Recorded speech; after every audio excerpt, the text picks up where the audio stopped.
Tatlong booking mga tropa, 1,100. Panoorin niyo yung video mga tropa kung paano nga ba nangyari. Tatlong booking lang pero nagkaroon ako ng 1,100. Sobrang swerte ko lang ngayong araw na to mga tropa. Kumbaga nakachamba lang ako ngayong araw na to. Pero hindi naman sa lahat ng pagkakataon ganito. Pero ipapakita ko sa inyo kung gaano ako kaswerte ngayong araw na to. Yun, mga tropa, nakakuha na ako ng first booking ko. Ang first booking ko nga pala, ang Ono to Monumento, 425 pesos.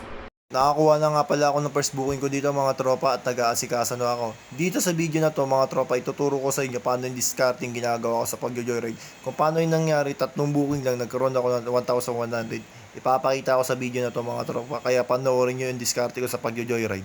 Ito nga pala ang first booking ko mga tropa, tapos ipapakita ko sa inyo paano yung discard ko sa pangalawang booking. Nakakuha na nga pala ako ng pangalawang booking mga tropa. Andito nga pala ako sa monumento. Tapos bigla nga pala akong tinawagan ng customer ko. May mga ganito talagang customer mga tropa. Kapag pasok ng booking, tatawagan ka kagad kung nasan ka. Pero pansinin nyo ang ginagawa kong pag-joyride mga tropa. Kung saan lang ako nag-drop off location, dun lang ako nag-aantay. Ganun lang ang diskarte ko mga tropa para magkaroon kayo ng idea.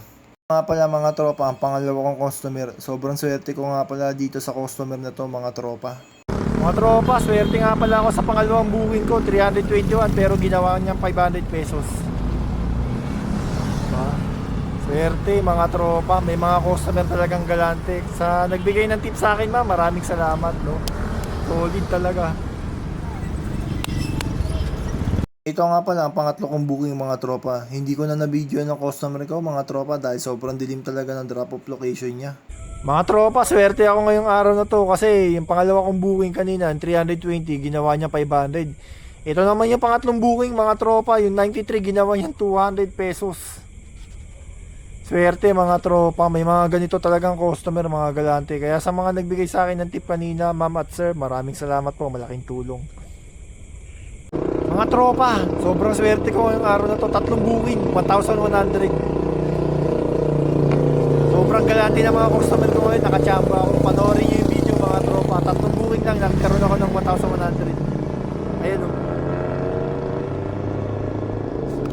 Pauwi na nga pala ako mga tropa. Sobrang swerte ko nga lang talaga ngayong araw na to. Hindi naman sa lahat ng pagkakataon talaga swerte ako. Kumbaga natsambahan ko lang talaga. Sa mga nagbigay naman ng tips sa akin ma'am at sir, maraming salamat po. Ingat po kayo lagi sa biyahe. Yun lang, salamat mga tropa.